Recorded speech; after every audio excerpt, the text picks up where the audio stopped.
For the past few seasons, the New Orleans Saints have dealt with a plethora of injuries at wide receiver, but they've done a good job of adding young talent, maybe bringing in some raw but potential pack players, and also bringing in a familiar face in Michael Thomas. Is that enough for the Saints wide receiver core going into 2023, or do they need to make more adjustments to that depth chart? We'll talk about it right here on the Straight Up Saints podcast. You're listening to the Straight Up Saints podcast.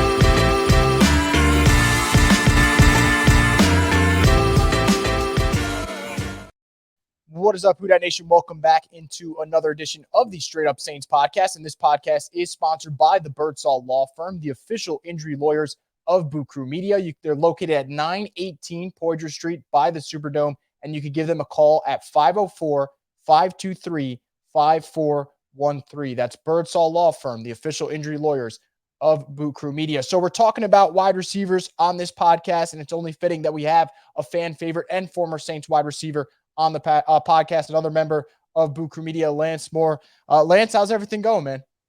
Excellent. You see me, I'm repping my hometown now, San Diego State, as the Aztecs are getting ready to play in the Final Four. But we obviously have had a lot of good news, I would say, as far as our Saints go, and I'm excited to talk all about it.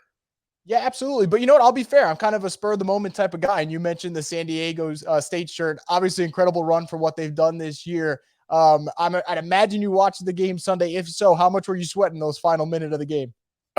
You know what? I was listening to the game because we were at the beach with my family, and we just coincidentally happened to be in the car. And obviously I'm turning it up. My kids are yelling and screaming in the back seat. And I'm like, man, I can't hear the game. I'm like, you guys need to be quiet so I can hear what's going on. But just such an awesome victory for them. The program has never been to the Final Four before, so the city is abuzz. Why does this have to be the end, right? We play a Florida Atlantic team that obviously is pretty hot right now, but why not win this game and go play for a national championship? That's where my mind is, and I'm assuming that's where those guys' mind are as well. Yeah, and you mentioned never been to a Final Four. It's the only stat that I heard throughout this tournament that kept baffling me because I've been a huge college basketball fan for years, and I remember watching so many teams they've had, even going back to with Kawhi Leonard, and you'd be like, how did this program not make it there? But we'll see what happens. It's going to be exciting. Now, you mentioned before, a lot of stuff to talk about with the Saints. Actually, a signing earlier this week on Monday that was official, bringing in Bryan Edwards, played for the Raiders. That's where he was drafted. Spent brief time with the Falcons and Chiefs this past season. Wasn't exactly from a statistical standpoint, what you want to see in terms of a what have you done for me lately type of league like the NFL is. But in his second year with the Raiders, over 570 receiving yards. He obviously has a connection there with Derek Carr, and we're talking about a former third-round pick, so the potential is there. I know this isn't the move that maybe someone starts slamming down on the table and saying, like, this is the steal of free agency. This changes everything. But what do you think about bringing in a guy like Bryan Edwards, who definitely has the potential? Maybe the production hasn't been on par just yet, but he definitely gives them a little bit more depth to the receiver position. Well, that's exactly what I was going to say. It's a depth move. It's somebody that obviously has had numbers in the league, but hasn't had those consistent type numbers. But anytime a guy has over 500 yards in the season, that tells you that the guy can play. It's not a situation where, hey, we're signing this guy. He has to come in. He has to be our number one receiver. That's not the case with this team. We are signing quality, depth type guys. He's a big physical receiver, got strong hands, runs decent routes, can run a little bit. And I would even imagine he's a guy that's going to play a little bit of special teams as well, because Chris Olave is not playing much special teams. Rashid Shaheed, other than returning kicks, is not playing much special teams. Obviously, we know Traquan has been a guy that's played special teams a lot throughout his career, but to have another guy that can get in there, and it's good for the receiver group, right? When you have guys that do multiple things, because if you've got receivers that are also playing special teams, that means usually you're going to have an extra receiver up for the games. And in a league where the numbers are so important on Sundays, right? Like everybody thinks it's like college football where you've got 100 guys dressed for the game, when in actuality, there's 47 guys that are dressed, right? And it sounds like a lot, but then you look down on the sideline and there's like, where is everybody? Like 47 guys is not a lot of guys, especially when you think of there's 22 starters on offense and defense, and you throw in a couple specialists, 5 or 6 people, that's 27. So that means you've got 20 other guys total that are dressed for games. So in order to have 5 or 6 receivers up, the last 2 or 3 receivers have to play special teams. And I think that's something that Brian Edwards is going to, avoid, that he's going to fill, which will allow us to have extra depth on the roster for game days. Yeah, and you mentioned being able to do different things. And I can say this speaking from experience as a Saints fan, knowing how much of a comfort it was going into Sundays, knowing that my favorite teams got, that do-it-all guy in Colston, a guy in Lance Moore who can just dominate in the slot, and then obviously Henderson and Meacham with the speed. As a player, do you see it that way too? I'm curious from your perspective, Lance, when you guys went into those games and had that deep receiving core, did it ever cross your mind like, man, no, this guy's got that part under control. This guy's got that. This is going to be my area where I'm going to dominate. Do you guys think about that, or is that not something that really crosses your mind when you're in the all the time? No, we think about it. I mean, and it's something that you also think about when a guy goes down, right? Okay, shoot, Colston's down. The 3 of us got to pick up the slack. And those are conversations that you have. But we always felt like our depth was so good that people aren't going to be able to stop us because they can't possibly take everything away from everybody. So yeah. I mean, that's definitely something that guys think about. The health of guys is paramount, clearly, because if you can't be on the field, you can't help your team, you can't make plays. But this group is it's funny. Like, before last season, it's like, the Saints receiving core is Mike T, and that's about it, right? And then, Mike T gets hurt the last couple of years. Last year, it's like, okay, Mike T is back. We signed Jarvis. We drafted Olave. So now we've got a legit receiving core, something to plan for and build from as far as your offense goes. And we hadn't really had that in years past, at least the recent years past. But now I'm looking at it as a position of strength for this team. This isn't a position of weakness, one that we are searching still for answers at the starting level as well as the depth level. I mean, I really think that this is a really solid group. We saw what Chris Olave and Rashid Shaheed are capable of last year. And I honestly, I think that that's just kind of scratching the surface as to where those guys can go in their career if they continue on that kind of upward trajectory. Shaheed surprised a lot of people last year. It's going to be a lot harder to surprise teams this year because teams will have a whole year's worth of film to study and look at the types of plays that he's in on, the types of routes that he's really good at, and to be able to game plan for some of those things. Chris Olave, obviously, almost rookie of the year type season. I think he should have been the rookie of the year, but, obviously I'm a little bit biased. But still, I think he's going to continue to get better. I think he's going to get stronger. He's going to be able to be more physical when he's catching the ball and after the catch, kind of holding on to some of those contested catches. But I mean, honestly, like, it starts and ends with Mike T, right? I mean, he's the lead dog. It doesn't matter if he comes back and he's 2019 Michael Thomas. Like, that to me is not the most important thing. To me, the most important thing is he comes back and he's healthy. Then we can worry about where we go from there. I think if he is healthy, he's going to come back and he's going to show that he's still able to dominate. He's still able to make plays. He's still one of the best receivers in the game. And the reason why I say that is because I know the type of person he is. I know the work ethic that he has, and he's not ever going to leave any kind of stone unturned as far as his preparation goes. So if he's able to come back and be somewhat the Michael Thomas that we once knew, I think that this group is going to be even better than what people are already thinking. You mentioned Michael Thomas, and I totally agree. It's not about getting 1,700 receiving yards, because to your point, it's a different time. Saints don't need one receiver to just take up all the production there. But we saw it, and you talked about it, kind of the competitive nature that he has. Look, week 1, Michael Thomas, it's kind of hard to deny what he did. 2 touchdowns against the Falcons, just absolutely dominated their secondary, and you kind of go, man, that's why the injuries stink, because you could tell there's still that fire burning inside that guy. Now, let's say the injuries to the side. How confident are you that like everything starts and kind of finishes with Michael Thomas being the focal point of the offense if we do get that 17 game sample size and not, let's say, 2 weeks and banged up again? If we get a pretty good full slate of Michael Thomas, you really feel confident like this is the guy that the offense should run through? I don't know if it's necessarily that, right? Because it's even in Marcus Colston's best days, right? The offense didn't run through him. he was the lead dog. He got the most targets. He had the most catches. He had the most yards, the most touchdowns. And I think that is kind of the situation that it'll be with Mike T, right? Because there are a bunch of other guys around that are capable, that are more than capable, that are really, really good receivers, that are really good runners, that are really good playmakers. So I'm not saying he should be the focal point of the offense. I think he's going to be the lead dog as far as the receiver group goes, right? Alvin Kamara is going to need catches, touches, runs, all those things. Jamal Williams is going to need catches, touches. Jawan Johnson, Taysom Hill, Chris Olave, Rashid Shaheed, Michael Thomas. I mean, right there, that's 7 guys that are going to need touches in order for this offense to get to where it can get to. So I can't tell you who's going to be the focal point of the offense. I'm not sitting in those meetings. I think that Mike Thomas has shown that he can be that, right? I mean, he's definitely shown in the past that he can shoulder the load.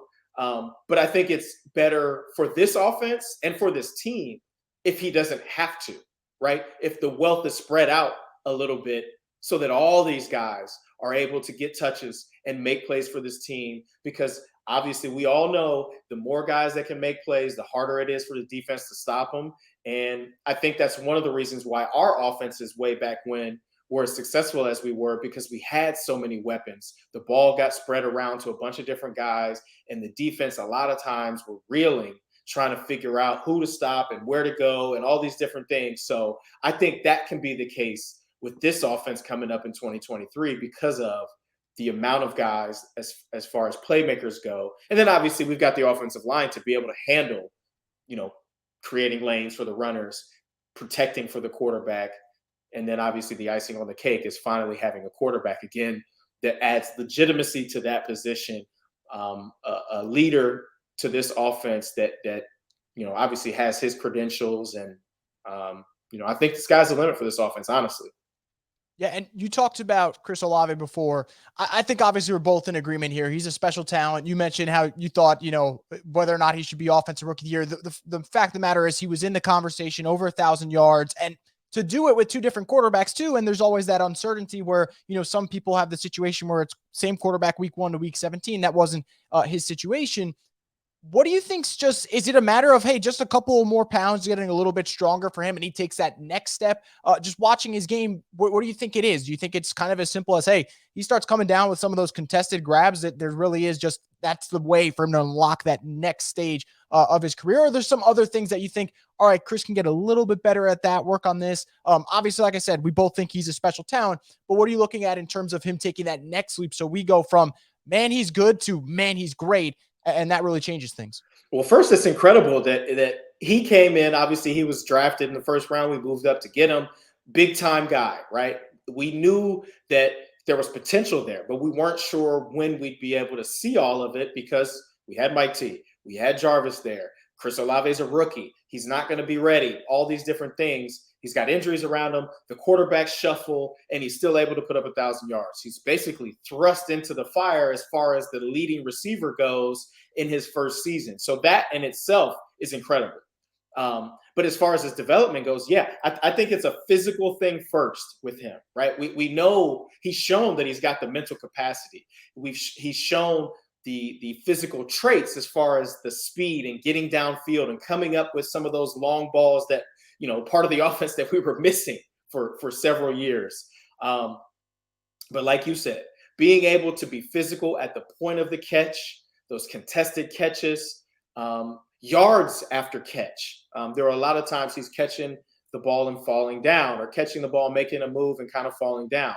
I will tell him personally that I don't expect him to be catching the ball and trying to run people over, right? Like I totally understood all of the times in my career when the journey was over, right? You don't get paid as a receiver, especially a slight built receiver, a smaller guy, to run people over. It's just not part of what we do, right? But I still think that there's meat left on the bone for him as far as some of the plays that he can turn, shorter catches or mid-level catches into big-time gainers with just a little bit more strength.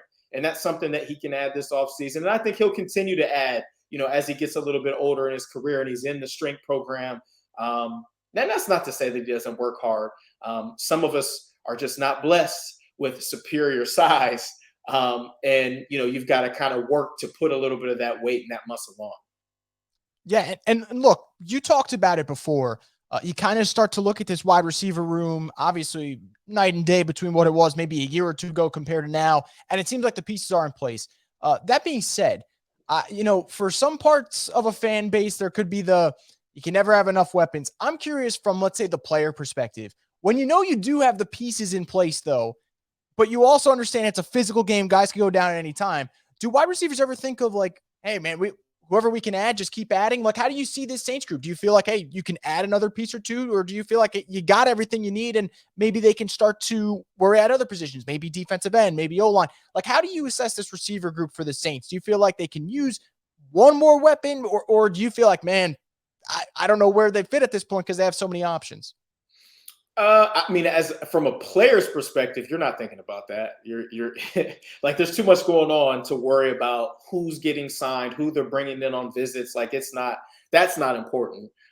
From like kind of a general manager's perspective or a front office perspective, I think the more the merrier, right? I mean, it's really, and especially in a 17 game season, it's a war of attrition, and the guys that are able to be available the most, as far as your top tier guys, like the better chances you have to have success on the field. So knowing that guys could potentially get injured, knowing that you've got a guy or guys that have had injury history, it really wouldn't hurt to add more guys to the mix. Obviously, we're in a cap strap situation where we can't just go out and sign anybody. And obviously, there's not a ton of higher end guys available, but I remember several situations throughout my career where we felt like we had a good receiver group and they continued to bring veteran guys in.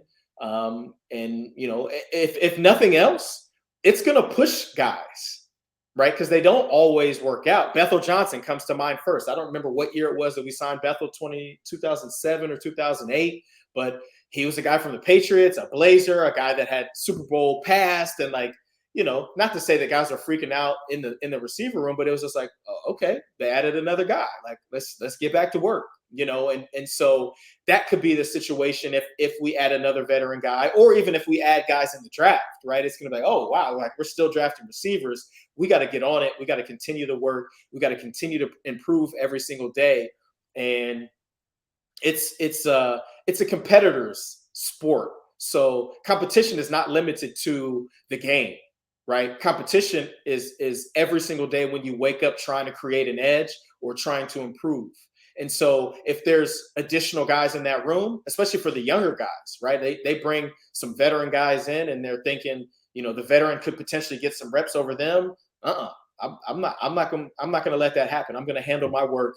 I'm going to learn other positions in the offense as well, so that if somebody goes down or if I get an opportunity to show that, hey, I've been an outside guy, but I can go ahead and slide down into the slot. I can handle that load. Or I'm a guy that they never put on special teams, but here I go. I'm jumping in special teams and all these periods and showing that I'm ready to take some of these reps. It's a good thing for the group. I think that you continue to try to improve. You try to bring guys in that you think can help you. And not to say let the best of the best win, but that's in reality, that's what it is. The cream is going to rise to the top, and the guys that are supposed to be there usually will end up there in the end.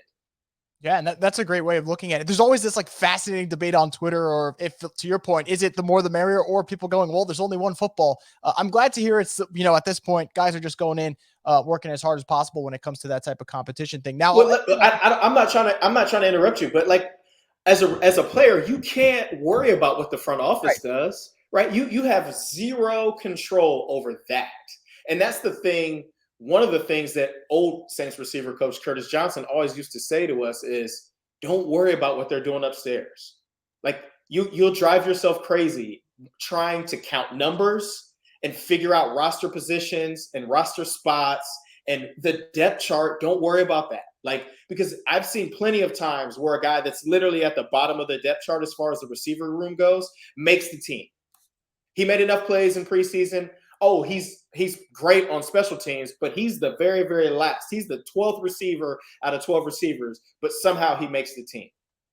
Don't worry about it, right? Control what you can control. And that would be my advice to these guys. Don't worry about what's happening. Like, it's not important to you. What's important to you is the work that you put in every single day. That's as simple as I can put it.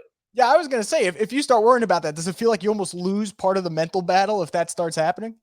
100%, because then you're worried about the wrong things. Yeah. Like, whoever they sign is going to happen regardless of whether you like it or appreciate it or not, like, or if you agree with it. Like, you can be in a position where you're somewhere and you're comfortable, but that comfort doesn't necessarily mean that you're going to stay comfortable or that you're going to stay in that position. Right. So it's almost good for them to make you a little bit uncomfortable, with there being extra bodies, because that's not going to allow you to kind of stick in that comfort. You're going to continue to work and continue to try to get better.